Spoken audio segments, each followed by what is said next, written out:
Right, you might have seen these boys on Talk of the Toon, which I'm a part of. We've all been at the match together that night. We're going to quickly fire to Anthony. Anthony, first of all, let's start off with the lineup tonight. Any surprises for you? Not massively. Honestly, more or less predicted lineup. So CAMS in there, finally make his debut, proper debut anyways, looked good as well. Maybe Jamie Sterry. I suppose it could have been someone else, could have been Anita, starting a right back, but no, he can't play there, but we saw him do it last season and do it quite well.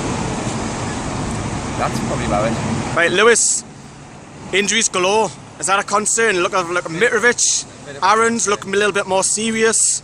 We're seeing Gale come off, substitute for substitute, you know. It's a bit of a concern. Who's the biggest concern? Is it Aaron's or Mitrovic or Gale? Because we don't really have many wingers. We've got Gouffran, we've got Richie, and then that's about it. We've got Anita, it's not a winger. Striker-wise, I don't think they're very serious. I think Gale was just a precaution, to be fair, because he was bleeding heavily. I don't think Mitrovic is too far of a concern. I think he might have just been a bit concussed. Yeah, he looked like he was on his feet, didn't he? So it didn't look too serious. Perez, obviously, he didn't have to go off, so he was fine.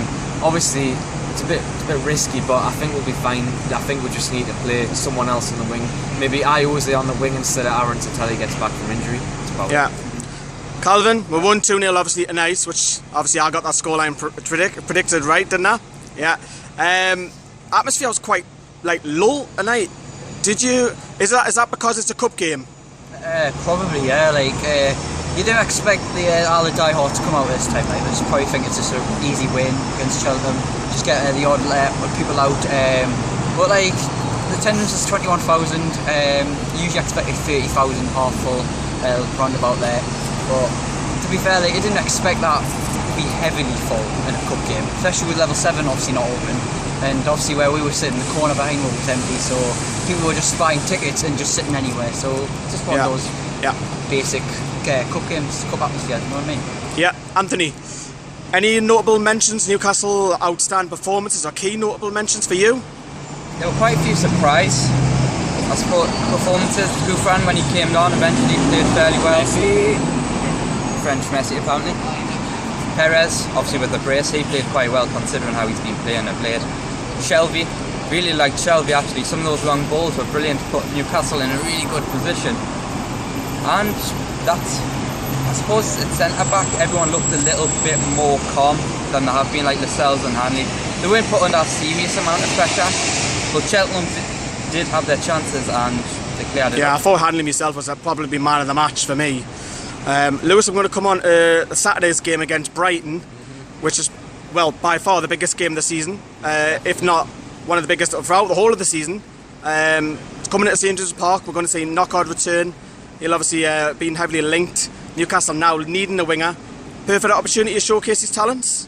Perfect opportunity. I think he's definitely going to get on the score sheet. I think the fact that we've missed out on him, we've usually got this thing where either players that we didn't sign or players that we've sold usually score against us. So I think that's going to be a big thing. And I think he's the main threat for Brighton. So I think he's definitely going to be the main attacking threat they've got against us. So I definitely think he'll do something in that game. Give me a scoreline for Saturday.